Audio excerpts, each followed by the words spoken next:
Hi guys, and welcome to our Wood Wizards weekend special. Very simple table restoration.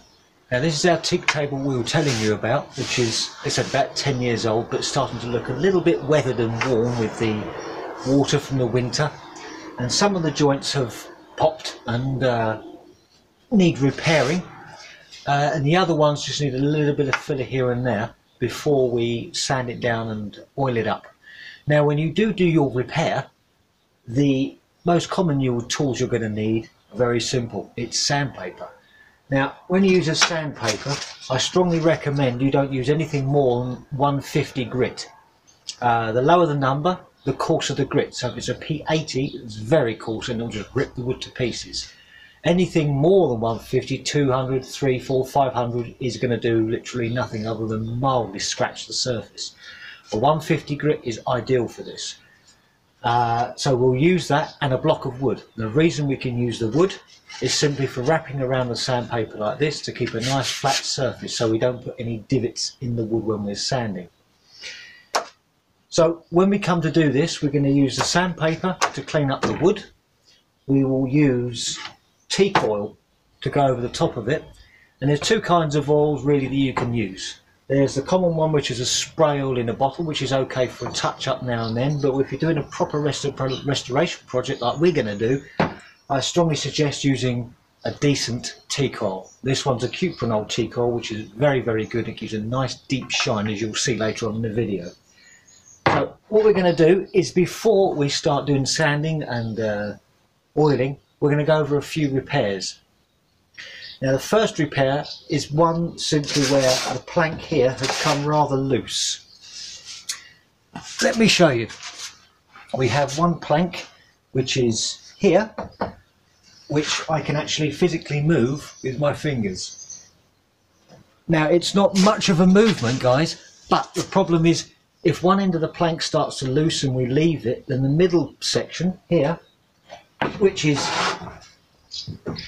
glued, that will pop up and you'll end up with a plank doing this. Now some tables you might actually find you've got this already. If so, you'll need to take the plank out completely and then glue it in across the way. But this is just one joint, so I'm going to show you now how you can repair it by clamping it in another way.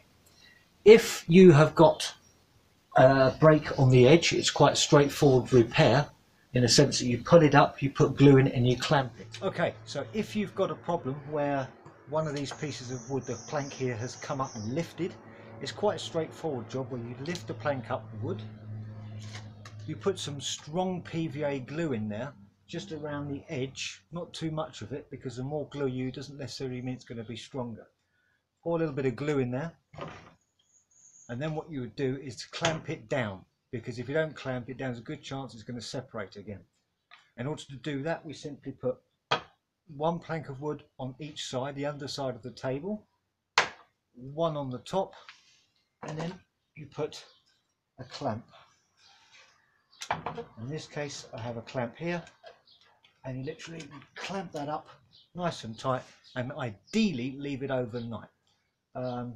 2 or 3 hours is enough to take the clamp off, but ideally you want to leave it, let's say, overnight to make sure it's a nice strong fix. Once it's glued, we take the clamp off, we dispose of the bits and pieces we don't need anymore, and then we'll be ready to sand. So that's the type of joint you do repair on the end. However, this plank here, I don't know if you can see that there, but I've got some movement on this plank. We need to fix this. So what I'm going to do now is I'm going to get under the table, I'm going to put some glue underneath that joint, and then I'll show you how to clamp this, which is normally a problem with the tables, because how do you clamp a plank in the middle of the table? The G-clamps don't have a big enough throat on them to get to the middle. So I'll show you how to do that again in just a second. Okay guys, so now I've put some glue on the underside of this plank by levering it up on the underside of the plank and putting a load of PVA glue in there. Now that's being held down purely by weight, but it's not quite enough to make it stick firmly. So how are we going to deal with this? We're going to make our own type of clamp, which I've been using for years, and it's very, very effective. Now there's several ways to do it. You can take a piece of wood, put it across the top, then run 2 screws down through this piece of timber, through the slots here, and down into the crossbar that goes across. This is very effective, but if you don't want to leave little nasty scars of holes in that crossbeam under there, then we'll use another form, which is like a lever clamp. How this works is quite simple. We take a piece of wood with a screw in the end of it, as you can see. This screw we're going to go down on the other side of the plank. In this case it's the second one, but that slot is not big enough to fit the screw shaft through, so we'll do it on the first one. We're going to run that screw all the way down through the table and into the end of this plank here.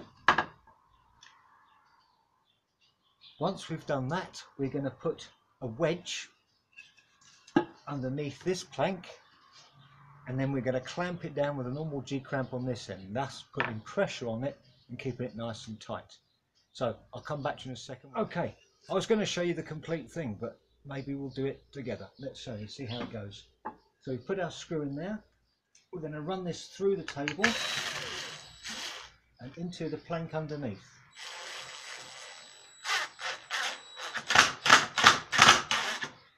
Until it's fairly tight. So now you can see we've got the 2 pieces of wood connected under here with one screw. So in order to clamp that second one down, we take another little piece of wood, we stick it on top of the plank, which in this case is the second one here, like this, to spread the load, and then we put the G-clamp across the top here.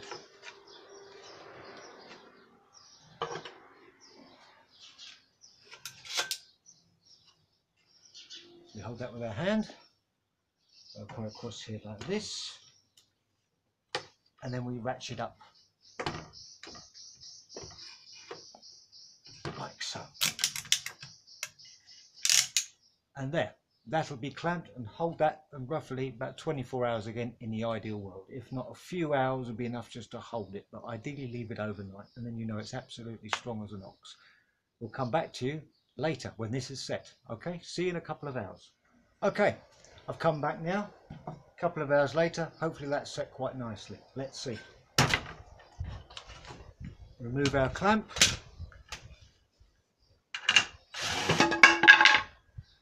take off our screw,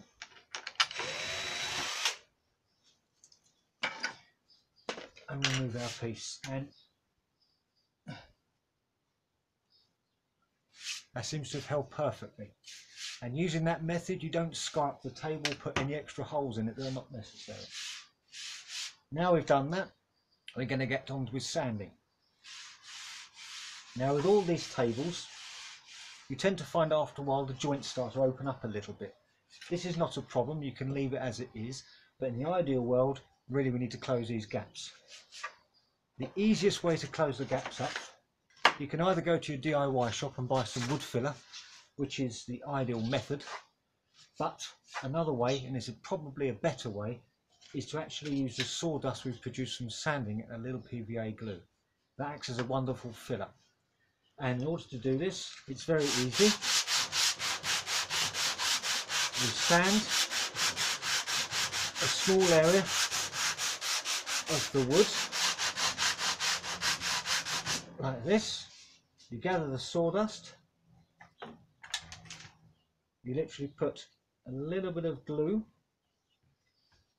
into the joint and simply get the sawdust and mix it in with the PVA. It will go a little bit sticky and a little bit rough, but that's fine. And then you leave that again a couple of hours, a good 2 or 3 hours, for that glue and the sawdust to set. Now this will set quite quickly because it's an open gap, so the oxygen and air will get to it to cure it quite quickly. Once that's done, we get on with sanding. Again, simple. Wrap the paper around the block and it's simply a matter of sanding. Now I'm not going to sit here and sand this whole table in front of you because that's going to be pretty boring for you guys. So I'm going to go ahead and sand and block this whole table out now by hand. I guess it's going to take me an hour or so. So I'll get back to you in a little while. Okay, see you in a minute. Okay, so here we have our table now that's blocked out and sanded down. Now, after sanding it down, it's very easy to miss that there's a grooves in between. Now, there's a couple of ways you can do this. You either literally turn the block so you put this part here in the groove, or you simply fold the paper into a triangular wedge and stick it into the groove and run it backwards and forwards.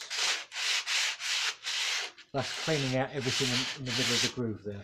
Now, I've already done all the table, so it saves you having to watch me do it.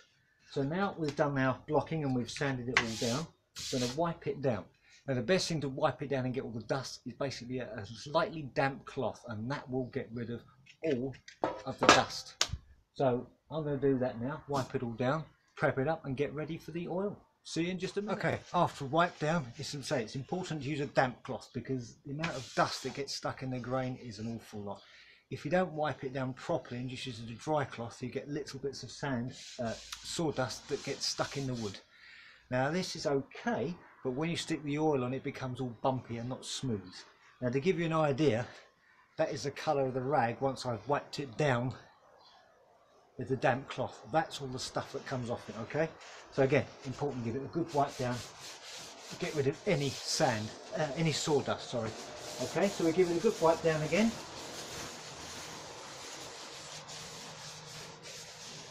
Making sure that there's no sawdust in there. Now, once we've done that, we can start putting our teak oil on. Now, there are several ways to put it on.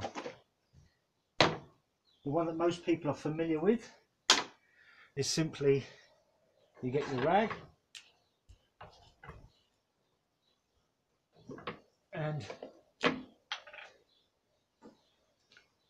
tip the can up, put a spot of oil on, and then you can rub it in like this. Personally, I don't like doing this for the simple reason that the cloth tends to absorb so much oil, you use a lot of it and it gets soaked up in here and gets wasted.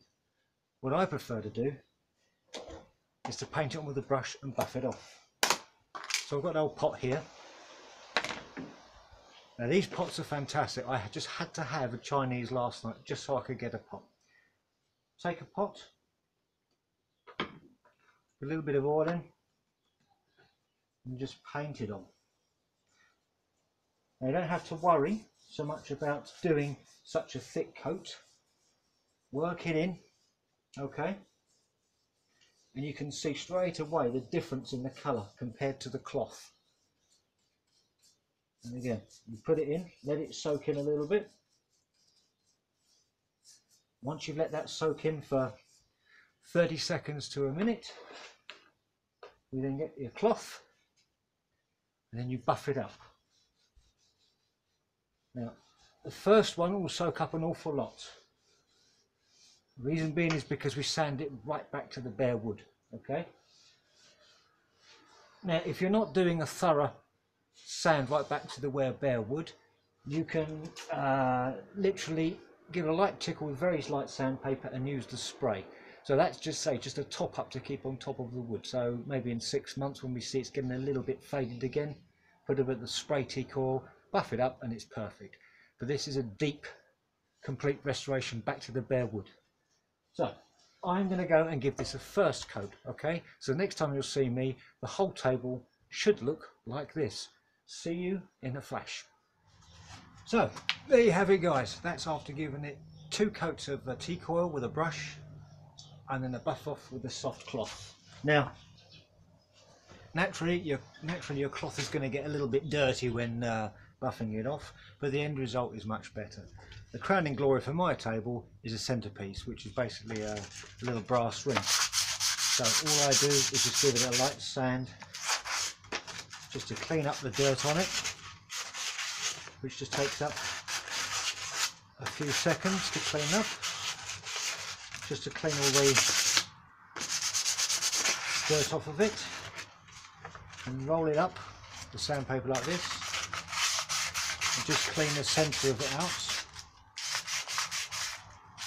Not too much, just want to give it a little bit back of its original brass shine. So once we've cleaned that up a little bit, like I said, take that out, pop it back in the centre, and there you have it, one restored table. Didn't take too long, honestly probably a couple of hours from start to finish. Now I've got to do the legs on the underside, but they don't take too much, just a light sand down, because it's not in your face and you're looking at it. You can be a little bit more rustic with how you do it. So very light sand, good soaking teak oil and a buff off.